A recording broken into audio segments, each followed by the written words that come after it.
माता जी हमें तो भगवान की प्रसन्नता के लिए गाना है, ये कोई ना कि हमें अच्छा हाँ है या और ना, क्या, हमें कोशिश कोई तो कर ही अवार्ड रहे थोड़ा ना हैं। जीतना है कि भाई कैसी आवाज है कैसी नहीं है ना। गाना है बस। एक कंपटीशन कोई ना, गीतों का भाई पहले है हाँ तो रजिए। तो ठीक है, देखो, शुरू एक करते हैं। तो गाए तब इतना सुंदर लगे और ऐसा एक कुछ नहीं माता जी, भाव अच्छा होना चाहिए, से गा रहे हैं ना, भाव देखना चाहिए। तो ठीक है, शुरू करते हैं। आज हम पढ़ेंगे श्रीमद् भगवद गीता यथारूप। इसमें 18 अध्याय हैं, 700 श्लोक हैं, और अभी हम पढ़ रहे हैं श्लोक अध्याय 18। तो पहले प्रार्थना करते हैं। ओम अज्ञानतिमिरान्धस्य ज्ञानाञ्जनशलाकया चक्षुरुन्मीलितं येन तस्मै श्रीगुरवे नमः। श्रीचैतन्यमनोभीष्टं स्थापितं येन भूतले स्वयंरूपकदा मह्यं ददाति स्वपदान्तिकं। वन्देऽहं श्रीगुरो श्रीयुतपदकमलं श्रीगुरुन् वैष्णवांश्च श्रीरूपं साग्रजातं सहगण रघुनाथं तं सजीवं साद्वैतं सावधूतं परिजनसहितं कृष्णचैतन्यदेवं श्रीराधा कृष्णपादान् सहगण ललिता श्रीविशाखान्वितांश्च। हे कृष्णा करुणा सिंधु दीन बंधु जगतपते गोपेश गोपिका कांत राधा कांत नमस्तुते। तप्त कांचन गौरांगी राधे वृंदावनेश्वरी वृषभानुसुते देवी प्रणमामि हरिप्रिये। वाञ्छाकल्पतरुभ्यश्च कृपा सिन्धुभ्य एव च पतितानां पावनेभ्यो वैष्णवेभ्यो नमो नमः। जय श्री कृष्णा चैतन्य प्रभु नित्यानंदा श्री अद्वैत गदाधर श्रीवासादि गौर भक्तवृंदा। हरे कृष्णा कृष्णा कृष्णा हरे हरे, हरे राम राम राम हरे हरे। नमो विष्णुपदाय कृष्णपृष्ठाय भूतले श्रीमते भक्ति वेदांत स्वामी इति नामने। नमस्ते सरस्वती देवी गौरवारिणी प्रचारिणे निर्विशेष शून्यवादी पश्यते स्थाने। नमो विष्णुपदाय कृष्णपृष्ठाय भूतले श्रीमते।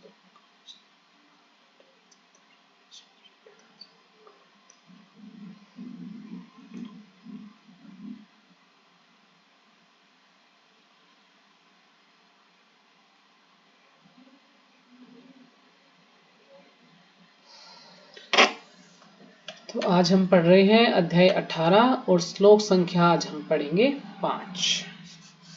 तो कल हमने पढ़ा था श्लोक संख्या 1। अर्जुन ने कहा, हे महाभावु, मैं त्याग का उद्देश्य जानने का इच्छुक हूं, और हे केशी निषूदन, हे ऋषिकेश, मैं त्याग में जीवन संन्यास आश्रम का भी उद्देश्य जानना चाहता हूं। दूसरा था, भगवान ने कहा, भौतिक इच्छा पर आधारित कर्मों के परित्याग को विद्वान लोग संन्यास कहते हैं, और समस्त कर्मों के फल त्याग को बुद्धिमान लोग त्याग कहते हैं। कुछ विद्वान घोषित करते हैं कि समस्त प्रकार के सकाम कर्मों को दोषपूर्ण समझकर त्याग देना चाहिए, किंतु अन्य विद्वान मानते हैं कि यज्ञ, दान तथा तपस्या के कर्मों को कभी नहीं त्यागना चाहिए। हे भरत श्रेष्ठ, अब त्याग के विषय में मेरा निर्णय सुनो। हे नरशार्दुल, शास्त्रों में त्याग 3 तरह का बताया गया है। तो कल हमने यहां तक पढ़ा था कि त्याग जो है 3 प्रकार का है, राजसिक त्याग, तामसिक त्याग और सात्विक त्याग। तो आज भगवान जो है आज वाले श्लोक में बताएंगे कि सबसे पहले तामसिक त्याग के बारे में, फिर राजसिक त्याग के बारे में, और फिर कल हम जब करेंगे तो उसमें सात्विक त्याग के बारे में। भगवान अब की बार सात्विक से नहीं, तामसिक से शुरू कर रहे हैं। तो श्लोक संख्या 5 पढ़ते हैं। यज्ञ दान तपः कर्मण त्याज्यम कार्यमेव तत् यज्ञौ दानम तपश्चैव पावनानि मनीषिणाम। तो जो भी माता जी श्लोक का पढ़ना चाहिए पढ़ सकते हैं।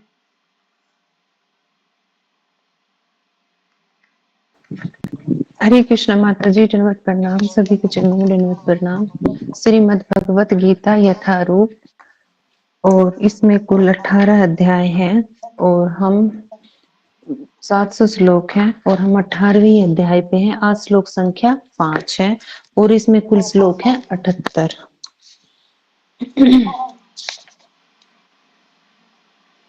यज्ञदान तप कर्माणा त्यज्यतं कर्मैवेततः यज्ञोदानो तपश्चैव पावनानि मनीषिणाम्। हरे कृष्ण माता जी, दंडवत प्रणाम। हरे कृष्णा माता जी, सादर प्रणाम सभी भक्तों के चरणों में। श्रीमद् भगवत गीता यथारूप, अध्याय 18, उपहार संन्यास की सिद्धि। और श्लोक संख्या 5 और इस अध्याय में श्लोक है 78। यज्ञ दान तप कर्म न तया हम कार्य में तत्ते यगो दानम तपश्चैव पना पावनानि मनीषियाणाम। हरे कृष्ण माता जी, सादर प्रणाम। जी। और कोई हो गया हरे सब? कृष्ण माता जी, दंडवत जी हरे प्रणाम। कृष्ण। पढ़िए माता। सभी बच्चों को दंडवत प्रणाम। श्रीमद् भगवत गीता यथारूप अध्याय 18 उत्तरनार संन्यास की सिद्धि श्लोक नंबर 5। यज्ञ दान तपः कर्म न त्याज्यम कार्यमेव तत् यज्ञो दानम तपश्चैव पावनानि मनीषिणाम्। हरे कृष्ण।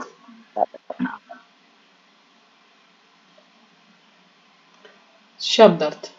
यज्ञ यज्ञ, दान दान, तपह तप तथा तप का, कर्म कर्म ने कभी नहीं, त्याज्यम त्यागने के योग्य, कार्यम करना चाहिए, एव निश्चय ही, तत् उसे, यज्ञ है यज्ञ, दानम दान, तपह तप, च भी, एक, एव निश्चय ही, पावनानि शुद्ध करने वाले, मनीषिणाम महात्माओं के लिए भी।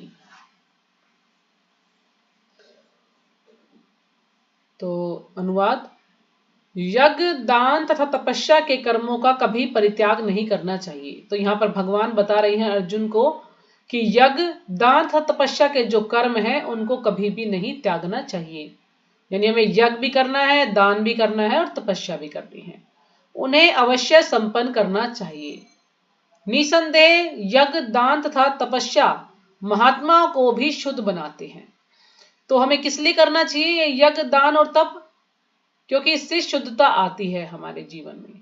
तो यानी जो बड़े बड़े महापुरुष हैं, मनीषी नाम जिसको बताया कि जो बड़े बड़े महापुरुष हैं उनको भी शुद्ध बनाते हैं ये यज्ञ दान और तप। तो ये हमें अवश्य करना चाहिए। वैसे तो कहा गया है शास्त्रों में कि हमें अपनी सैलरी का 50% दान करना चाहिए, लेकिन आजकल महंगाई का जमाना है, बहुत ज्यादा खर्चे हैं बच्चों के, तो जितना अपने से हो पाए, है ना, अपने बजट के अनुसार जितना भी हम दान कर पाए, हमें दान अवश्य करना चाहिए। सभी को दान करना अनिवार्य है, चाहे कम करें लेकिन दान अवश्य करें। क्यों? क्योंकि इससे क्या होता है कि हमारे अंदर शुद्धता आती है। ये कार्य करने से हम लोग धीरे धीरे शुद्ध हो जाते हैं। अगर कोई ज्यादा नियम का पालन नहीं भी कर पाता तो हम ये कार्य भी करते हैं, तो हमें कौन सा यज्ञ करना है? हरि नाम संकीर्तन यज्ञ करते हैं, हम दान करते हैं।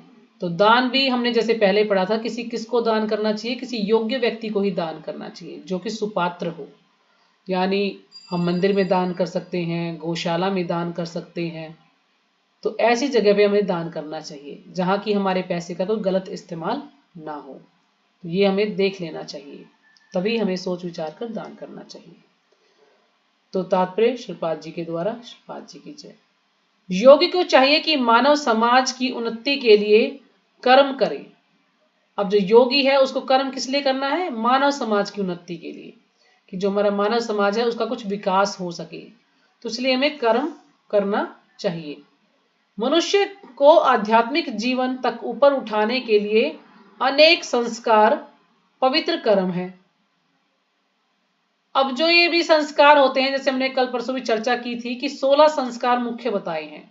तो 16 संस्कार में से 10 ज्यादा महत्वपूर्ण है और 4, वैसे तो सब लोगों को ज्यादातर 4-5 ही पता है जो वो करते हैं, बाकी सबको पता नहीं। वैसे 16 संस्कार बताए गए हैं। तो 4-5, जैसे जब बच्चा जन्म हो लेता है, बच्चे के जन्म लेने से पहले जब भी हमें कि बच्चा प्लान करना है तो उससे पहले गर्भाधान संस्कार होता है, वो करना चाहिए। उसके बाद जब बच्चा पैदा होता है तो फिर नामकरण संस्कार होता है। फिर बच्चा जब 6 महीने का हो जाता है अन्नप्राशन संस्कार होता है ना। उसके बाद फिर बच्चा पढ़ने जाता है, फिर कोई संस्कार होता है। और फिर जब विवाह के योग्य होता है तो विवाह संस्कार होता है। फिर मृत्यु हो जाती है तो फिर अंत्येष्टि संस्कार। तो 4-5 संस्कार ही हम लोग जानते हैं, वही हमने किए हैं। लेकिन हमें शास्त्रों के अनुसार ये 16 संस्कार करना चाहिए। इस किस लिए करना चाहिए? इससे पवित्रता आती है हमारे जीवन में, इसलिए ये संस्कार करने के लिए बताया गया है कि ताकि जब हमें संस्कार करते हैं तो आध्यात्मिक जीवन में हम प्रगति करते हैं। उदाहरणार्थ विवाहोत्सव एक यज्ञ माना जाता है। अब जो विवाह का संस्कार हम करते हैं वो एक यज्ञ के समान है, यज्ञ माना जाता है, यज्ञ करना चाहिए। लेकिन इसलिए तो कहा गया है कि विवाह हमेशा हमें दिन में करना चाहिए। अगर हम शास्त्रों को पढ़ेंगे तो उसमें आपको पता चलेगा कि विवाह हमें दिन में करना चाहिए। विवाह संस्कार एक इतना महत्वपूर्ण संस्कार है कि दिन में करना चाहिए। अब रात को संस्कार करते ही विवाह संस्कार होता है तो इतने सारे लोग आते हैं, हर तरह के लोग आते हैं। कोई शराब पीने वाला भी है, कोई नहीं भी पीने वाला है, कोई शोर मचा रहा है, कोई कुछ कर रहा है। और वैसे भी बताया गया कि 10 से 12, 10 से 2 के बीच में तो कोई शुभ कार्य करना ही नहीं चाहिए। उसमें भूत प्रेतों का जो है समय होता है। तो इसलिए हमें 10 बजे से पहले पहले, वैसे तो ये बताया कि गोधूली के समय हमें विवाह संस्कार करना चाहिए। जो माता फेरे जी क्या वगैरह 10 होते हैं बजे ही वो राक्षसों 10 का से टाइम 2 बजे चालू के हो बीच में जाता है? माता जी मना किया है। लेकिन अच्छा। आजकल किसी को पता नहीं है, क्योंकि कहते ना एक व्यक्ति ने कोई काम किया तो दूसरा भी वही करेगा। अब किसी को भी ये नहीं पता होगा, ज्यादातर लोगों को, किसी को थोड़ा बहुत पता हो जो शास्त्र पढ़ते हैं, कि विवाह दिन में ही होते हैं। और पहले के समय में विवाह दिन में ही होते थे। जो विवाह का कार्यक्रम ये रात को किया गया है, किस लिए किया गया है कि उस समय जो मुसलमान आए, मुगल आए, वो हमारी बहु बेटियों को उठा ले जाते थे। तो इसलिए लोग उनसे चुपके डर डरा के कि उनको पता ना चल जाए, इसलिए विवाह रात में करने लगे थे ताकि उनकी लड़कियां सुरक्षित रहें। फिर एक चलन ही चल गया कि सब लोग रात को ही विवाह करते हैं। तो इसलिए बताया गया कि विवाह के समय थोड़े से लोग हों, अच्छे से विवाह संपन्न किया जाए। अगर किसी को बुलाना है रात में प्रोग्राम, तो बाद में किसी दिन स्पेशल उसको बुला लिया जाए, है ना। लेकिन विवाह के समय थोड़े लोग होने चाहिए, दिन में ही होना चाहिए कोई कार्य। गोधूली का समय बताया है 5 से 6 के बीच में विवाह के जो है फेरे होने चाहिए, वो समय सबसे उत्तम हरे बताया गया है। हरे कृष्ण माता जी। हाँ जी। कुछ दिन पहले दिन में शुरू हुए थे, अब वो बंद हो गए एकदम, पता नहीं हाँ, क्यों कुछ हुए। लोग करते भी हैं माता जी दिन में शादियां। अगर किसी के भाई बच्चे मान जाते हैं तो करते भी हैं दिन में, नहीं तो वैसे ज्यादातर रात को ही करते हैं सभी। एक बार माता जी बहुत ज्यादा होने लग गए थे 5-7 साल पहले। पता अब नहीं माता जी, ज्यादा रात को ही बिल्कुल बंद देखा हो हमने तो। गए। हाँ, दिन अब में रात उनके को देखा है कि मान लीजिए किसी ने काफी दूर शादियां की हैं बच्चों की, तो फिर वहां पे जाने में समय लगता है, तो इसलिए फिर वो दिन में कर लेते हैं। ऐसा तो देखा गया है, लेकिन ज्यादातर रात में ही करते हैं सब। वैसे दिन में होना चाहिए। हमारे जो किस इस्कॉन के कुछ भक्त हैं, उन्होंने दिन में शादियां की भी हैं। जैसे हमारे यहाँ पे आप सब नहीं जानते होंगे, डोली माता जी थी, तो उन्होंने अपनी शादी, अमेरिका रहती हैं वो, अमेरिका से ही उनकी शादी हुई थी। जो लड़का वो अमेरिका में रहता था, तो उन्होंने दिन में अपनी शादी करवाई थी। हम सब लोग भी गए थे, तो बहुत अच्छे से उन्होंने पहले दिन घर में कीर्तन कराया, सारे डिवोटीज को बुलाया, और फिर जब शादी थी तो बैंक्वेट हॉल बुक किया था, उसमें जो मेन मेन डिवोटीज थे उनको बुलाया था, और दिन में ही सारे कार्यक्रम हुए थे उनके। तो बहुत अच्छा लगा था। तो इस प्रकार से हमें दिन में ही करने का प्रयास करना चाहिए। लेकिन आजकल थोड़ा सा बच्चे नहीं मानते हैं कि नहीं, दिन में भी कोई शादी होती है रात को होनी चाहिए। इस प्रकार से मतलब अब ये कुछ चलन चल गया है कि रात को ही होता है, नहीं तो नहीं होना चाहिए। क्योंकि ये इतना अच्छा मतलब एक शुभ संस्कार है, एक बहुत ही महत्वपूर्ण संस्कार है। उसको हम ऐसे ही कोई ध्यान नहीं देते हैं, कहीं लड़ाई झगड़ा चल रहा है, कुछ चल रहा है, ऐसे में शोर शराबा पता नहीं क्या क्या होता है शादियों में, तब हम ये करते हैं, तो ये अच्छा नहीं है। तो यानी जो भी ये संस्कार हैं हमारे, ये क्या है, शुभ, हमें पवित्र करते हैं। मान लीजिए गर्भाधान संस्कार हम करते हैं, तो इससे जो आने वाली जो संतान है वो अच्छी होगी, दिव्य होगी, अगर हम उसको शास्त्रों के अनुसार उसको प्लान करेंगे तो। और एक हम कोई भी समय हुआ, संग किया, बच्चा हो गया, तो फिर वो कुछ नहीं पता कैसा होगा। तो ये इसलिए बताया गया है शास्त्रों में, ताकि हमारे अंदर शुद्धता आए। कुछ नियम है, उस हिसाब से हमें नियमों को मानना चाहिए। तो यह विवाह यज्ञ कहलाता है। क्या एक सन्यासी जिसने अपना पारिवारिक संबंध त्याग कर सन्यास ग्रहण कर लिया है, विवाहोत्सव को प्रोत्साहन दे? यहाँ प्रभुपाद जी हमसे पूछ रहे हैं कि एक सन्यासी व्यक्ति है, उसने सन्यास ग्रहण कर लिया है, तो क्या उसका कार्य है कि वो विवाह का जो उत्सव है उसको प्रोत्साहन दे? तो कुछ लोग ये भी कहेंगे अरे सन्यासी है, वो फिर इन चीजों में क्यों ध्यान दे रहा है या क्यों करने की सोच रहा है। और प्रभुपाद जी भी तो सन्यासी थे, लेकिन प्रभुपाद जी ने इतने सारे हिप्पियों का विवाह करवाया, इतने सारे हिप्पी थे, उनको पहले अपना शिष्य बनाया, और फिर कुछ शिष्याएं बनाई, और फिर उनका विवाह कराया। क्यों विवाह कराया? क्यों? क्योंकि वो अवैध संग जो करते हैं उससे दूर हो सके, उसको छोड़ सके, इसलिए अपनी पत्नी के से ही संतुष्ट रहना चाहिए। तो इसलिए प्रभुपाद जी ने उनका विवाह कराया। तो ये ऐसा नहीं कि सन्यासी कोई बन गया है तो वो विवाह नहीं करा सकता, वो विवाह करा सकता है ताकि मानव समाज का भला हो, है ना, सभी का भला हो, इसलिए वो कार्य करता है। इसलिए प्रभुपाद जी ने भी किया। अब कुछ ये लोग ये भी कहते कि सन्यासी को तो कार में नहीं बैठना चाहिए, उसको बाहर यात्रा नहीं करनी चाहिए, उसको पैसा नहीं लेना चाहिए क्योंकि वो सन्यासी है। लेकिन प्रभुपाद जी कह रहे हैं अगर भगवान की प्रसन्नता के लिए कोई कार्य करना पड़े तो वो गलत नहीं है। इसलिए प्रभुपाद जी विदेश भी गए, वहां पे इतने सारे लोगों को उन्होंने कृष्ण भावनामृत से संघ से जोड़ा, इतने लोगों का उद्धार किया। अगर प्रभुपाद जी नहीं जाते ये सोच करके कि सन्यासी को नहीं जाना चाहिए तो आज ये कृष्ण भावनामृत संघ कैसे खड़ा होता, है ना। हर कंट्री में इस्कॉन का मंदिर है, इतने सारे लोगों को भक्त बनाया प्रभुपाद जी ने। और जो पैसा लिया तो प्रभुपाद जी ने कहा कि पैसे के साथ मेरी फोटो खींचो, क्यों? क्योंकि पैसा जो मैं ले रहा हूं लोगों से वो मैं भगवान की का मंदिर बनाने के लिए ले रहा हूं, भगवान की सेवा के लिए ले रहा हूं, तो इसमें कोई भी दोष नहीं है।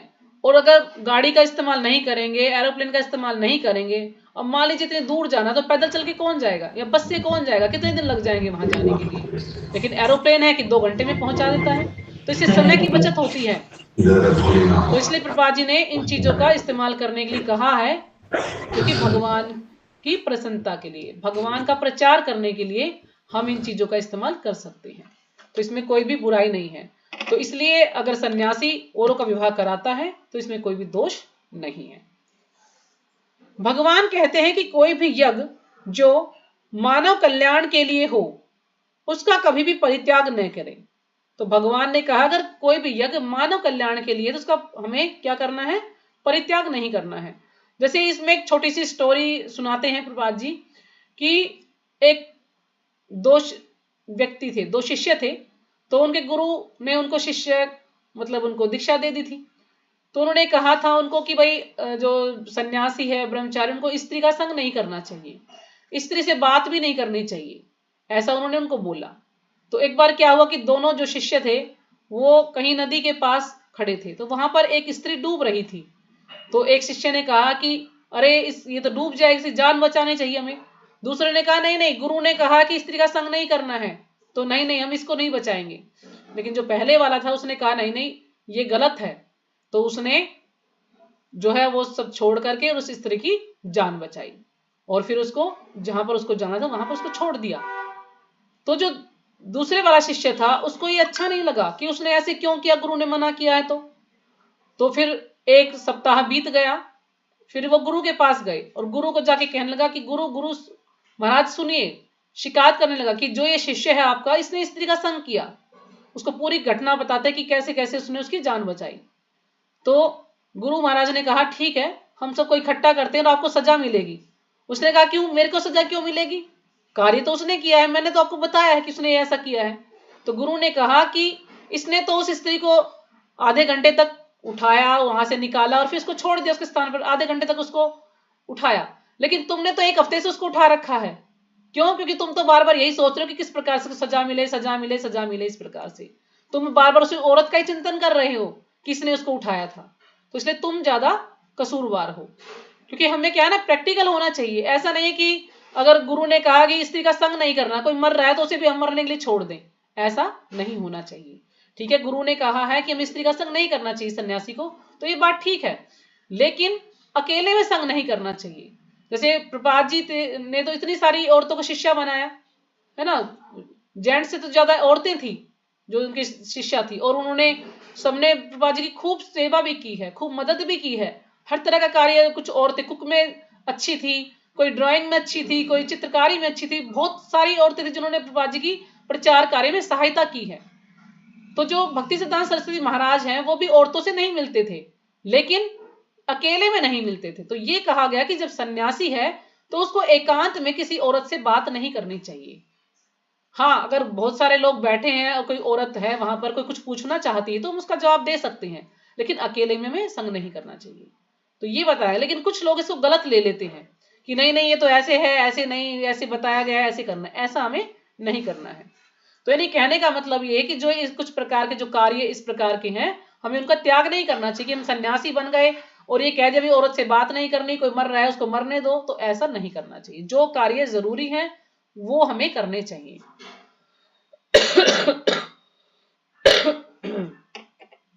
विवाह यज्ञ मानव मन को संयमित करने के लिए है, जिससे आध्यात्मिक प्रगति के लिए वह शांत बन सके। तो विवाह किस लिए किया जाता है? ताकि जो मन है उसको संयमित करने के लिए। अगर विवाह नहीं होगा, कुछ लोगों की भोग करने की इच्छा है, तो फिर वो इधर उधर जाएंगे। इससे तो अच्छा यही है कि हम शादी करें और अपना जो है ढंग से रहें, संयमित जीवन अपना जो है जिए, जिससे आध्यात्मिक प्रगति के लिए वह शांत बन सके, है ना, आध्यात्मिक प्रगति के लिए शांत बन सके। ऐसा नहीं कि जो गृहस्थी में आ गए, जिन्होंने विवाह कर लिया, वो भक्ति नहीं कर सकते हैं। तो बहुत सारे लोग हैं जो गृहस्थ में है और भक्ति अच्छे से कर रहे हैं। यानी दोनों को जो है मिल करके भगवान की भक्ति करनी चाहिए, भगवान के कार्य में सहयोग करना चाहिए, प्रचार करने में सहयोग करना चाहिए। कुछ जो नियम बताए गए हैं उनको अच्छे से पालन करना चाहिए।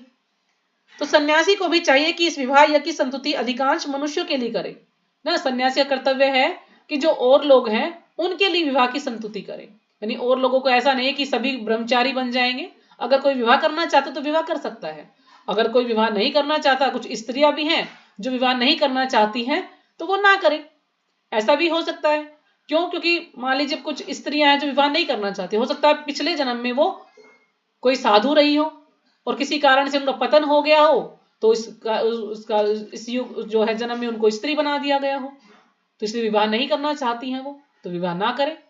कुछ ऐसी माताएं भी हैं, वृंदावन में भी हैं और भी कहीं पर हैं, कि जो विवाह नहीं किया लेकिन उनका चरित्र अच्छा है। ऐसा नहीं कि वो किसी और के साथ ऐसे संग कर लेती हैं और फिर कहीं विवाह ना करें। तो बिल्कुल ऐसा पवित्र होना चाहिए। अगर विवाह नहीं करते तो हमें पवित्र रहना चाहिए। तो सन्यासी को भी चाहिए कि विवाह या की संतुति अधिकांश मनुष्यों के लिए करे। सन्यासी को चाहिए कि स्त्रियों का संग न करे, लेकिन इसका अर्थ यह नहीं है कि जो व्यक्ति अभी जीवन की निम्न अवस्थाओं में है, अर्थात जो तरुण है, वह विवाह यज्ञ में पत्नी न स्वीकार करे, है ना। विवाह सन्यासी के लिए मना किया गया है, लेकिन ऐसा भी नहीं कि जो तरुण है और वो विवाह के लिए पत्नी स्वीकार ना करे। अगर वो विवाह करना चाहता तो विवाह कर सकता है।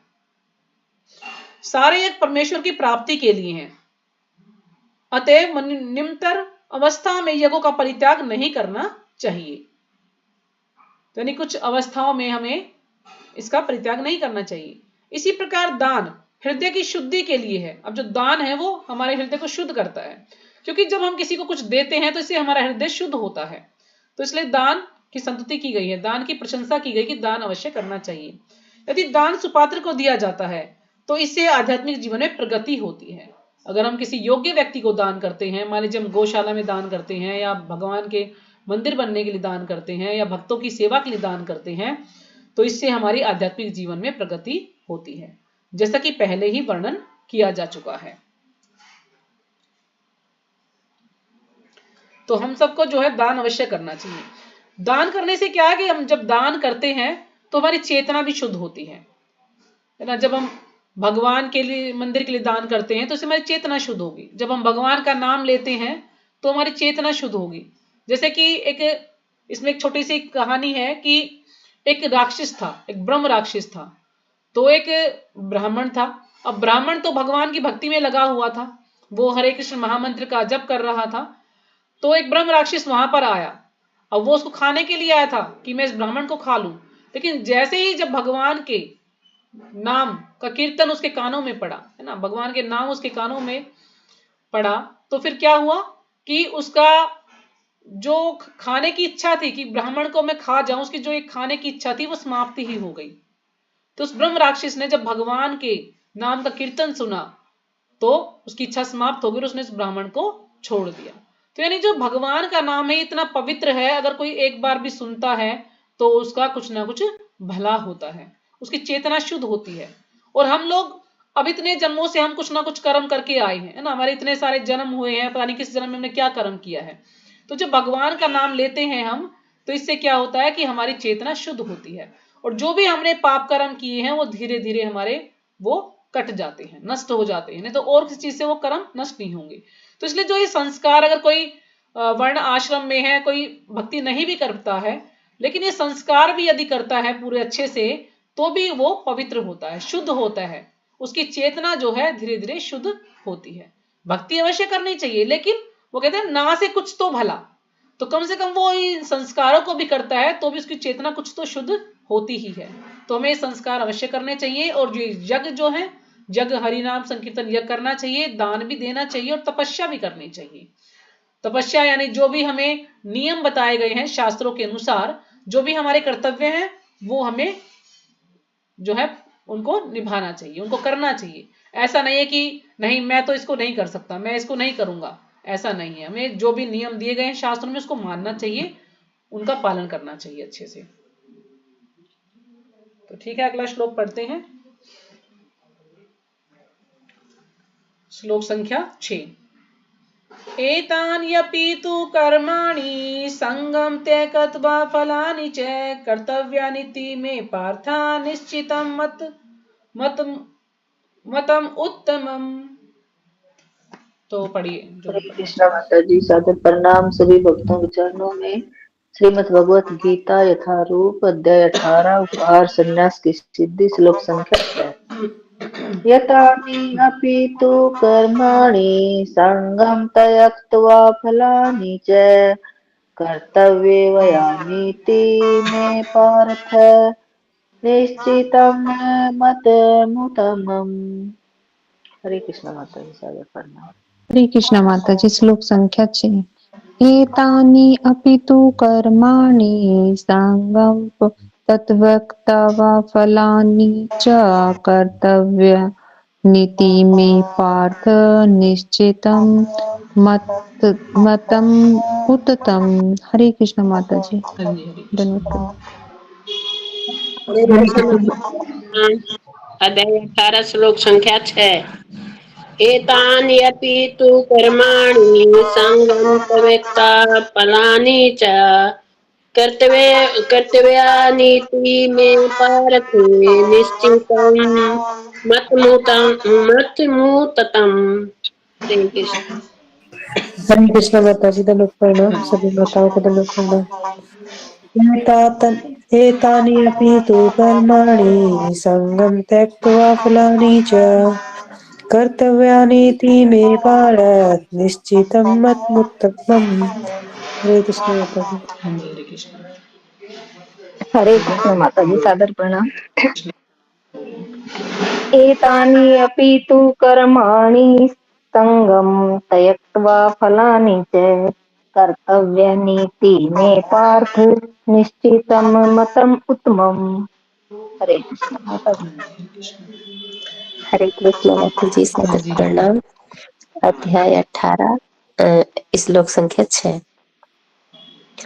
एतान्यपि तु कर्माणि संगं त्यक्त्वा फलानि च कर्तव्यानीति मे पार्थ निश्चितं मत्तम उत्तमम्। हरे कृष्ण। जी, हरे कृष्ण।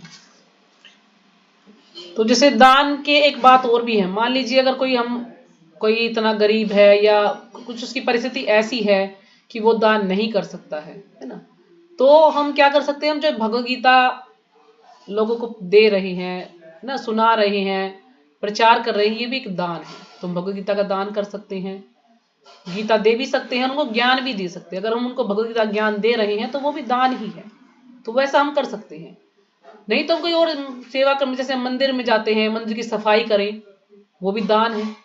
मंदिर में मान लीजिए सब्जी काट रहे हैं भगवान के भोग बनाने के लिए, तो वो भी दान है। तो इस प्रकार से हम सेवा कर सकते हैं। अगर कोई हम वैसा पैसा दान नहीं कर सकते, तो कहते हैं ना, तन से, मन से और धन से भगवान की सेवा करनी चाहिए। तो हम तन से भगवान की सेवा कर सकते हैं, मन से भगवान की सेवा कर सकते हैं। अगर धन से नहीं कर सकते हैं तो हम कोई भी कार्य कर सकते हैं। ऐसा नहीं है कि भाई धन देना जरूरी है, और धन नहीं है हमारे पास देने के लिए तो हम फिर दान कर ही नहीं सकते। हम भगवत का ज्ञान उनको दे सकते हैं, भागवतम का ज्ञान दे सकते हैं, भगवान के बारे में जो भगवान की लीलाएं वो उनको सुना सकते हैं किसी को भी, तो वो भी एक दान ही है। लेकिन हमें दान करना चाहिए, इसी से क्या होगा कि हमारा हृदय शुद्ध होगा, हमारी चेतना शुद्ध होगी। जैसे जैसे हम भगवान का नाम सुनेंगे तो धीरे धीरे हम जो है चेतना बिल्कुल शुद्ध हो जाएगी। तो हमें ये अवश्य करना चाहिए, क्योंकि प्रभुपाद जी कहा करते थे कि अगर मान लीजिए कोई भक्त इस्कॉन छोड़कर चला गया है, तो हमें ये नहीं सोचना चाहिए कि इस्कॉन छोड़कर चला गया है वो भक्त। हमें ये सोचना चाहिए कि जो इतने सारे भक्त यहाँ पर टिके हैं वो आखिर कैसे टिके हैं, ये देखना चाहिए। क्यों? क्योंकि जो माया है वो इतनी दुष्कर है कि भक्ति में टिकना कोई सबके बस की बात नहीं है। क्योंकि माया हमेशा परीक्षा लेती रहती है कि ये कितना शुद्ध हुआ है, और इसलिए जो माया के चंगुल में फंस जाते हैं वो इसको छोड़ करके चले जाते हैं, भक्ति को छोड़ देते हैं। लेकिन जो डटे रहे हैं माया के साथ, पूरा जो है युद्ध कर रहे हैं, वो डटे हुए हैं। तो हमें ये देखना चाहिए कि वो यहाँ पर टिके कैसे हैं, क्योंकि भक्ति में टिकना बहुत मुश्किल कार्य है, आसान कार्य नहीं है। तो इसलिए हमें जो है भक्ति करनी चाहिए, जैसे तैसे करनी ही चाहिए, चाहे हमारी परिस्थिति कैसी भी हो, लेकिन जितना भी हम कर पाए अपनी परिस्थिति के अनुसार हमें अवश्य भगवान का नाम लेना चाहिए। तो अगला हरे श्लोक कृष्णा पढ़ते माता हैं। जी। हाँ जी। हरे कृष्णा माता जी। माता जी ये बात बहुत सुंदर कही सच में आपने, कि सच में माता जी बड़ा मुश्किल होता है टिकना, और जो हाँ टिक जी, जाए वो पार हो जाएगा। वो सच पार में हो ये बात जाएगा, तो बहुत बिल्कुल। अच्छी लगी माता तो जी। हाँ, मेहनत टिकना बहुत, जरूरी है ना, टिकना हाँ जरूरी है। बहुत बहुत धन्यवाद माता जी। तो शब्दार्थ, एतानी ये सब अपि निश्चय ही तू लेकिन कर्माणि कार्य संगम संपत्ति को त्यक्त्वा त्याग कर फलानी फलों को च भी कर्तव्यानि कर्तव्य समझकर करने चाहिए। इति इस प्रकार मैं मेरा पार्थ है प्रथा पुत्र निश्चितम निश्चित मतम मतः उत्तमम श्रेष्ठ। अनुवाद, इन सारे कार्यों को किसी प्रकार की आसक्ति या फल की आशा के बिना संपन्न करना चाहिए। अब पहले हमने पढ़ा कि यज्ञ दान तप हमें अवश्य करना चाहिए, लेकिन कोई इच्छा नहीं रहनी चाहिए। अगला श्लोक में बता रहे हैं, अगर हम ये कार्य करते हैं यज्ञ दान तप, तो हमें कोई आशा नहीं होनी चाहिए कि भाई इसके बदले में मुझे कुछ मिलेगा। कोई आसक्ति नहीं होनी चाहिए उससे, अरे मैं दान दे रहा हूं, इतना दान दे तो मुझे कुछ तो मिलना चाहिए, ऐसा नहीं। बिना इच्छा के निष्काम भाव से, यानी कोई इच्छा नहीं होनी चाहिए, बिना आसक्ति के हमें इनको संपन्न करना चाहिए। हे प्रथा पुत्र, इन्हें कर्तव्य समझकर कर्तव्य मानकर संपन्न किया जाना चाहिए, यही मेरा अंतिम मत है। तो मैं किस लिए करना है इनको? कर्तव्य मानकर कि ये तो मेरा कर्तव्य है, ये तो मुझे करना ही चाहिए। हाँ, एक इच्छा हम रख सकते हैं कि अगर मैं ऐसा कार्य करूंगा, दान करूंगा, यज्ञ करूंगा, तप करूंगा, तो इससे क्या होगा कि मेरा हृदय शुद्ध हो जाएगा, बस इसलिए मैं दान कर रहा हूं। या भगवान से प्रार्थना कर सकते हैं कि इससे मेरा हृदय शुद्ध हो जाए, मेरी चेतना शुद्ध हो जाए। बाकी और कोई हमें आशा नहीं करनी चाहिए, कोई भौतिक इच्छा नहीं करनी चाहिए कि ये दान दिया है तो इसको मुझे बदले में ये मिलना चाहिए, या मेरा सम्मान होना चाहिए, भाई इस व्यक्ति ने इतना दान दिया। नहीं, जैसे अमोघला प्रभु एक बार बता रहे थे अपने लेक्चर में कि एक माता जी थी, तो उन्होंने उस समय, कुछ माताओं की संख्या कम थी, तो उन्होंने कहा कि आपको आलू छीलने के लिए, शायद उनको कहा कि आप आलू छीलिए, एक बार वहां पे आलू छिलवाने हैं। तो उन्होंने क्या कहा, आप जानते मैं कौन हूं? तो अमोघला प्रभु चुप हो गए, कहने लगे कि माता जी आप ही बता दीजिए आप कौन है, मैं तो नहीं जानता। कहने पता है, मैंने 50,000 रुपए मैंने दान दिए हैं, मैं आलू छीलूंगी क्या? इस प्रकार से उन्होंने बोला। तो यानी उनका सम्मान होना चाहिए, भाई उन्होंने 50,000 रुपए दान किए हैं, तो वो आलू नहीं छील सकते, क्योंकि आलू छीलना छोटी सी सेवा है, या पूरी बनाना छोटी सी सेवा है, तो वो नहीं करेंगे, क्योंकि वो घमंड है उनको कि हमने पैसा दान कर दिया है। तो ऐसा नहीं होना चाहिए, है ना, जिससे जो बन पड़े हमें करना चाहिए। तो तात्पर्य शिल्पराज जी के द्वारा, शिल्पराज जी की जय। यद्यपि सारे यज्ञ शुद्ध करने वाले हैं, तो जो भी हम यज्ञ करते हैं वो क्या है, सभी हमें शुद्ध करने वाले हैं। तो इसलिए में ऐसा नहीं होना चाहिए कि मुझे अगर मैंने ये यज्ञ किया है तो मैं स्वर्गलोक चला जाऊं, या मैं पितरलोक चला जाऊं, है ना, या मुझे बदले में कुछ अच्छा मिल जाए, या मेरा कुछ नाम हो जाए, है ना। इस प्रकार से हमें नहीं करना चाहिए।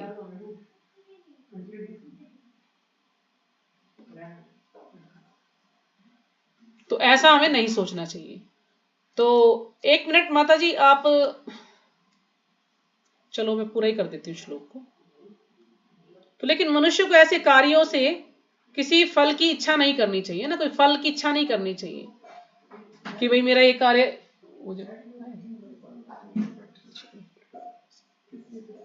5 मिनट।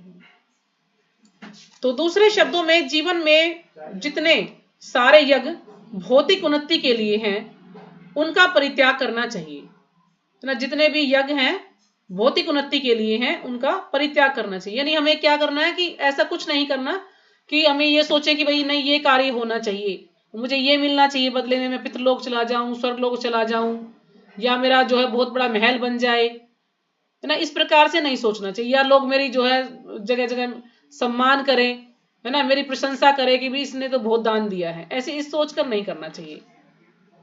लेकिन जिन यज्ञों से मनुष्य का अस्तित्व शुद्ध हो और जो आध्यात्मिक स्तर तक उठाने वाले हों, उनको कभी बंद नहीं करना चाहिए। लेकिन जो कार्य ऐसे हैं जिससे हमारी चेतना शुद्ध होगी और हमें भक्ति में क्या है कि हमारी प्रगति होगी, हमें आध्यात्मिकता के स्तर तक ऊपर उठाने वाले जो कार्य हैं उन्हें हमें नहीं छोड़ना चाहिए। जैसे हमें भगवान के लिए कोई भी कार्य करना चाहिए, मान लीजिए भोग बनाना है, भगवान को स्नान कराना है, भगवान की आरती करनी है, तो इस प्रकार से जो कार्य है वो हमें करने चाहिए, उनको हमें नहीं छोड़ना चाहिए। कोई भी ऐसा कार्य नहीं छोड़ना चाहिए जिससे कि हमें भक्ति में कुछ प्रगति हो सके या हमें कुछ भगवान के बारे में कुछ ज्ञान प्राप्त हो सके, तो हमारा अस्तित्व शुद्ध हो जाए, तो ऐसे कार्य हमें नहीं छोड़ने चाहिए। जिस किसी वस्तु से कृष्ण भावनामृत तक पहुंचा जा सके उसको प्रोत्साहन देना ही चाहिए।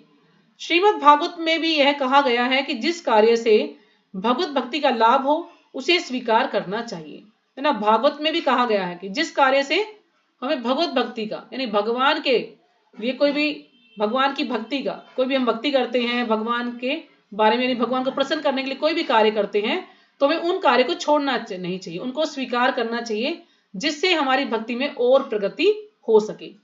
यही धर्म की सर्वोच्च कसौटी है। तो यही धर्म की क्या है, सर्वोच्च कसौटी है कि हम अच्छे से अपना कार्य कर पाए, भगवान की भक्ति कर पाए। भगवत भक्त को ऐसे किसी भी कर्म, यज्ञ या दान को स्वीकार करना चाहिए जो भगवत भक्ति करने में सहायक हो। तो जो भक्त है, जो भगवान का भक्त है, भगवत भक्त यानी जो भगवान का भक्त है, उसको ऐसे कर्म करने चाहिए, यज्ञ भी करने चाहिए, दान भी स्वीकार करना चाहिए, जिससे क्या है कि भगवान की भक्ति करने में सहायता हो, हम भगवान की भक्ति अच्छे से कर पाए, तो वो कार्य हमें करने चाहिए। तो ठीक है माता जी, हम ना यहीं पे विराम करेंगे। आज कोई आया हुआ है तो मुझे उससे मिलना पड़ेगा, तो इसलिए आज 2 ही श्लोक हो पाएंगे। तो मैं सोच रही थी 4 श्लोक कर देती, लेकिन अभी कोई आया हुआ है उसके पास जाना पड़ेगा मुझे ना। प्रभु जी 2 बार आ चुके बुलाने कोई के बात लिए। नहीं माता जी, एक बार सभी माता जी का धन्यवाद करेंगे हरे कृष्णा महामंत्र बोलकर। हरे कृष्णा हरे